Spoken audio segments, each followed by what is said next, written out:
중국 총리는 흔히 이인자라고 불립니다. 자, 권력 서열 두 번째, 국무원을 이끄는 자리, 총석이 다음에 나오는 이름. 하지만 리창을 보면은 이 설명부터가 정확하지 않습니다. 이 사람은 정치를 주도하는 총리도 아니고 정책을 설계하는 총리도 아닙니다. 리창은 시진핑이 이미 정해놓은 방향을 현실 행정으로 옮기는 총리입니다. 그래서 리창을 이해하려면 중국 총리가 얼마나 힘이 생아가 아니라 중국 총리가 어떤 역할로 설계되어 있는가부터 봐야 합니다. 리창은 1959년생입니다. 중국 공산당 최고 지도부 안에서는 상대적으로 젊은 편에 속합니다. 이 점이 중요합니다. 리창은 혁명 세대도 아니고 개혁 개방 초창기의 주역도 아닙니다. 성장기부터 이미 시장 경제와 지방 행정이 결합된 중국을 경험한 세대입니다. 이 세대적 배경은 리창의 성향을 처음부터 결정합니다. 리창의 학력은 저장농업대학입니다.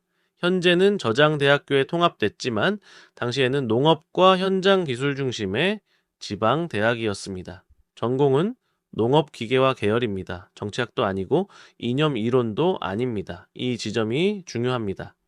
리창은 처음부터 중앙정치 엘리트 코스로 길러진 인물이 아니라 현장을 관리하는 기술 관료 코스로 출발한 인물입니다. 그래서 리창의 언어는 늘 건조합니다.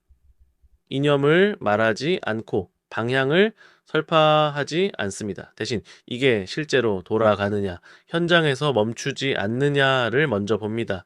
리창의 관료 경력은 저장성에서 시작됩니다. 원저우시 등 저장성 지역 행정 조직에서 조직과 행정 라인을 탑니다. 중앙에서 갑자기 발탁된 인물도 아니고 선전 라인에서 이름을 알린 인물도 아닙니다.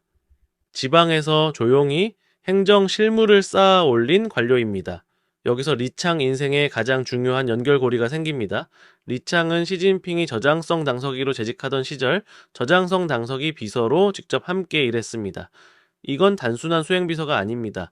중국 정치에서 당서기 비서는 지도자의 일정과 보고 판단 흐름을 가장 가까이에서 관리하는 핵심 보좌 자리입니다. 즉, 리창은 시진핑의 통치 방식과 행정 스타일을 바로 옆에서 검증받은 인물입니다. 중국 정치에서 최고 지도자가 사람을 신뢰하는 기준은 말이 아닙니다. 위기 상황에서 이 사람이 노선을 흐트러뜨리지 않는가, 현장을 망치지 않는가입니다. 리창은 저장성 시절 이 조건을 충족한 인물입니다. 튀지 않았고, 선을 넘지 않았고, 중앙의 방향을 지방에서 왜곡하지 않았습니다. 이 신뢰는 이후 인사에서 계속 이어집니다. 리창은 이후 장수성으로 이동해 부성장을 지내고 장수성 성위원회 상무위원을 맡습니다. 이 시기에도 리창의 성향은 변하지 않습니다.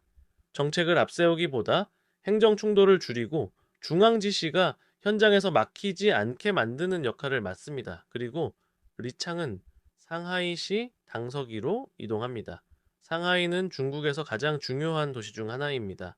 경제와 금융의 중심이고 외국 자본이 몰리며 작은 사건도 전국으로 파급됩니다. 상하이 당서기는 정치적으로 가장 위험한 자리입니다.